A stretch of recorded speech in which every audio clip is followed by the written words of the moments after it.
Hello, hello, and welcome back to Sad Magikarp. And I believe this is where I left off in Katawa Shoujo. This is part 2, and hopefully I can get the prologue over with, considering it's long as hell. So, let us start on our adventure. I tried to read them, but it's so futile. I can't understand any of it, and tempting to only makes me feel worse. It didn't make any sense. All this for the rest of my life every day. Yes, you're diseased. I'm afraid this is the best we can do at this point. Your best is really shitty, Doctor. However, new medications are always being developed, so I wouldn't be surprised to see that list fade over the years. Well, fuck, that's great. Great news. Years, what kind of confidence booster is that? I've felt better if he hadn't said anything at all, ... Also, I've spoken with your parents, and we believe it would be best if you don't return to your old school. What? Oh dear, this is so surprising. Please calm down, Haseo. Listen to what the doctor has to say. Okay, Dad. Calm down. The way he says it tells me he knew full well that I wouldn't like it. Am I going to be homeschooled? Whatever of my concern shows, it's ignored. It doesn't make sense either. You'll understand that your education is paramount. However, I don't think that it's wise for you to be without supervision. At least not until we're sure that the medication is suitable. So I've spoken to your parents about a transfer. It's a school called Yamaku Academy that specializes in dealing with disabled students. Disabled what? Am I? Yes, because you have heart problems. It has 24-hour nursing staff and it's only a few minutes from a highly regarded general hospital. The majority of students live on the campus. Think of it as a boarding school of sorts. It's designed to give students a degree of independence while keeping help nearby. Independence is a school for disabled kids. Don't try to disguise that fact. You judgmental douche. God. If it was really that free, there wouldn't be 24-hour nursing staff, and you wouldn't make a hospital being nearby a selling point. Of course, that's only if you want to go, but your mother and I aren't really able to homeschool you. We went out there and had a look a couple of weeks back. I think you'd like it. It looks like I really don't have a choice. Oh well. Compared to other heart problems, people with your condition usually tend to live long lives. Usually. You'll need a job one day, and this is a good opportunity to continue your education. This isn't an opportunity. Don't call it an opportunity. Don't call it a goddamn opportunity. Well, fuck you, dude. It is. Get over it. God, such a whine ass. Well, you should be excited at the chance to go back to school. I remember you wanted to return to school, but, well, it's not the same one. Special school. That's an insult. This is what I wanted to say. It's a step down. It's not what you think. All the students there are pretty active in their own sort of way. It's geared towards students that can still get around and learn, but just need a little help in one way or another. Your father is right, and many of the graduates of the school have gone on to do amazing things. It's good to know. I'm glad you told me that. A person doesn't have to be held back by their disability.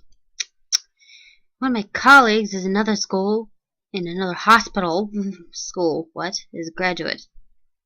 Okay, that's useless information. I don't care either. A person doesn't have to be held back by the disability, that's what a disability is. Stop being a pessimistic little shit, okay? I really hate that something so important was decided for me. Well, what can I do about it then? Normal life is out of the question now. Yep, that it is. It's funny, I always thought my life was kind of boring, but now I miss it. Well, you don't know what you got till it's gone, kid. I want to protest. I want to blame this lack of reaction on shock or fatigue. I could easily yell out something now, something about how I can go back to school anyway, but no. I don't say anything. The fact is that I don't. Is that I know now it's futile. Resistance is futile. Sorry, that was really stupid. I look around the room, feeling very tired of all this. The hospital, doctors, my condition, everything. I don't see anything that will make me feel any different. I'm getting sick of this kid already. There really isn't a choice, I know this, but the thought of going to a disabled school, what are those even like? As much as I try to put a positive spin on this, it's very difficult. You're not even trying, God.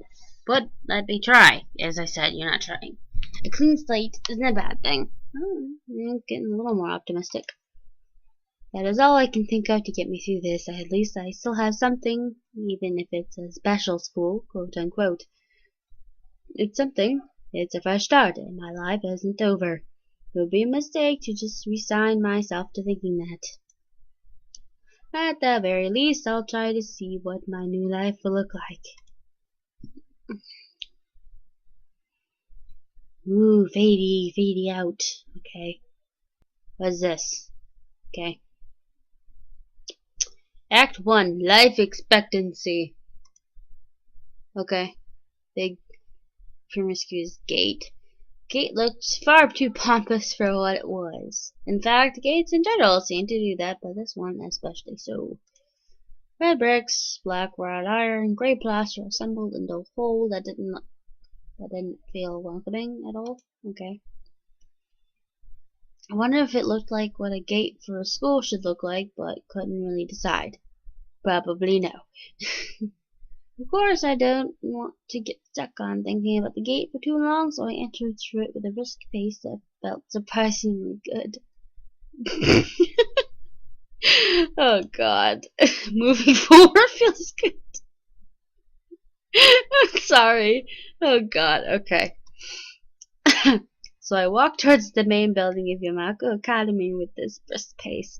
I'm alone, as my parents are taking my stuff to the dorms, and there's supposed to be someone waiting for me. The grounds are incredibly lush, filled with green. It doesn't feel like the kind of grounds a school would have, more like a park. Okay. With a clean walkway going past trees and the smell of fresh cut grass and all the park-like things. What's like clean and hygienic pop into my mind. It makes me shudder. He's like a kink for cleaning products or something. You get it off on Windex. I shake them off. Stay open-minded now. It's your new life. You have to take it as it comes. That's all the innuendo here is killing me. That's what I tell myself. Well, you can tell yourself a lot of things, bucko. A few big buildings loom behind the leafy canopies, too big and too many for just a school. Okay, big. Everything seems off. It's different from what I thought I knew about schools. It's an uncanny valley. Even though I was told this is my new school, in the back of my head, it doesn't feel like one. Well, you just got there. Fuck. God. So quick to judge. I wonder if the feeling is real or caused by my expectations of a school for the disabled. Speaking of that, I don't see anyone on its here. It's kinda eerie. That is a little creepy. It makes me wish there was somebody here so I could anchor myself to something tangible instead of having this feeling that I stepped into another dimension. It was a portal. The trees hum with the wind, and the green hues flashing all around me catch my attention. Okay. Makes you think about hospitals again. How they say all the operating rooms are painted green because green is a common color. Is it? That's kind of new to me. Okay. Learn anything every day. So why am I feeling so anxious despite all this greenery? I don't know. ... Only after I stand in front of the haughty main building, I surprise myself by realizing why the gate bothered me. It was the last chance I had to turn back. Even if I had no life, I could return to. But still, after entering, there was absolutely no way I could go back anymore. Feeling nervous, and with this realization set in my head, I opened the front door. Oh, this is pretty nice. This is a real school. Nice, nice. A tall man with a bad posture notices me as I enter. We're the only people in the lobby, so it's only logical. Miss B. Nina Niki. Yes, that is me. Or not. Neke. Alright. So you're excellent. I'm a homeroom and science teacher. My name is Mutao. Mu. I'll call you Mu. Welcome. We exchange a handshake that's neither firm nor sloppy. And he looks at his watch. Okay. That nurse asked you for a brief check-in visit, but there's no time for that now. Oh, should I go later? No shit. Yes, afternoon is probably fine. We should get going and introduce you to the rest of the class. They're waiting already. Oh, fuck. Bad. Waiting for me. I don't really like being the center of attention, but I guess it's inevitable in a situation like this. Yeah, I don't really like it either. Somehow, not knowing what is waiting for me makes me feel really nervous. Thinking of this, I almost missed what the teacher is saying. Do you want to introduce yourself to the class? Oh, this is new. Yeah. Oh, choice. My first choice. Okay. Why? Yeah, of course. Yeah. Why should I introduce myself? Fuck all those people. Yeah, sure. I mean, isn't that normal? Well, if you had noticed, you're not normal anymore. Of course, but not everyone likes to be at the center of attention, said Moo. Probably one of those people, but I guess I should be the one to give the first impression of myself. Right, but it's no problem. Everything else is a problem, but this, apparently. Let's go then. Okay. My heart is pounding in my chest and keeps me thinking about my condition as I follow the teacher up the stairs. Increased heart rate because he has a nice ass or something? I don't get it.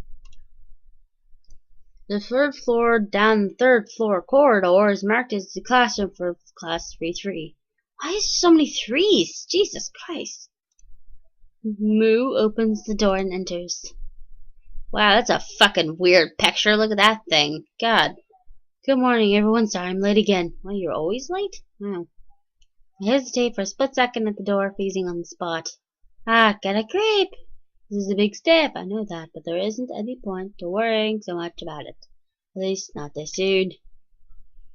Oh, you look normal. Okay. Okay. You're missing a leg, maybe? I guess. Oh, you're missing a hand. By the looks of it, you're still hot, though. This guy has a cane. You're cute. Covering your eye looks like you might have scars or something. Follow the teacher into the classroom and look around, partially so I won't have to meet the curious gazes of my new classmates. It's pretty spacious. The ceiling is unusually high, and there's lots of space left over around between the desks. Doesn't look like it. It's kind of squished to me. An entire wall taken up by blackboards and the high old-fashioned windows only make it seem larger. The students' desks are just standard wooden desks with a shelf underneath for books and chairs and a frame set on vision. Ugh. These are a mouthful, aren't they?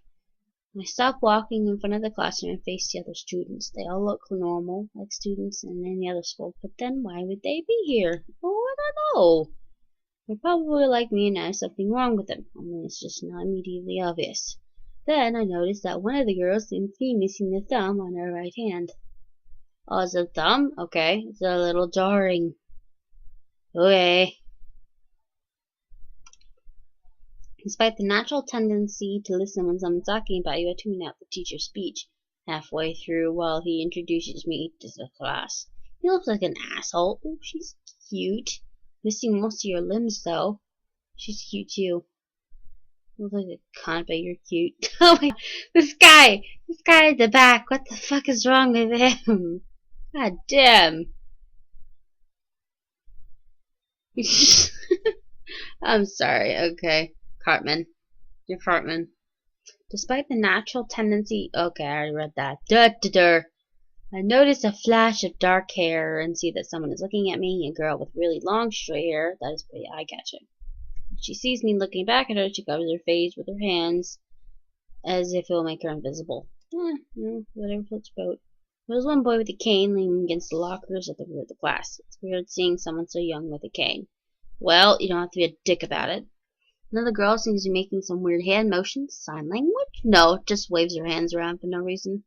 Peers at me with rim of glasses and goes back to whatever she's doing. Well, it's great. And blah blah blah. So I'm out of time. So I think I'm finally past. Yeah, it was Act 1. So that is all. Thank you for tuning in. This has been Sad Magikarp.